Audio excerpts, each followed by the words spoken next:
A student who uses a wheelchair will be able to attend her school of choice after initially being denied due to structural issues. More in this report. A family celebrating their relative graduating from Heidel Prep to attend Merle Grove High School in September. But 24 hours ago, controversy surrounded whether she would be able to attend. The family took to social media to complain that the child who uses a wheelchair was denied because the school was not retrofitted to accommodate students with disabilities. The incident caught the attention of the Combined Disabilities Association. This is an indication that there are those amongst us who are not very knowledgeable about the issues. That when we speak about them, it passes over their heads, or they don't take time out to understand that because a person has a disability, it doesn't immediately exclude them from a normal way of living.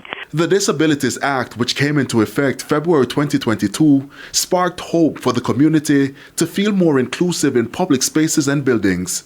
Despite this, some schools have still not retrofitted for students with disabilities.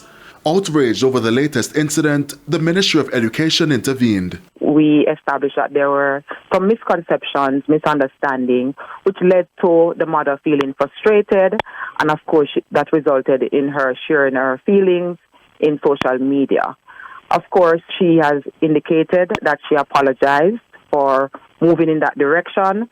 The principal also apologized for the comments that could have led to her concluding that some negative statements were being attributed to her child not being able to access her school space.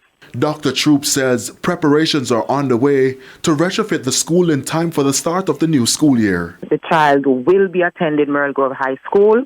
The ministry has sent out our building officer to the institution. The assessment has been done. The costing has been done. We will erect the ramps that are needed for her to move about in her school. We will retrofit the bathroom facility to ensure that she has access, and she will be okay. In the meantime, this call from Executive Director of the Combined Disabilities Association, Gloria Goff. What we need in 2023, we have a Disabilities Act. We have the Convention on the Rights of Persons with Disabilities. We have our own education policies. We have our Constitution. And I think all of these things to be looked at when we are thinking of denying a person with a disability their rights to education, health, employment, anything else in the society. Anthony Lug, TVJ News.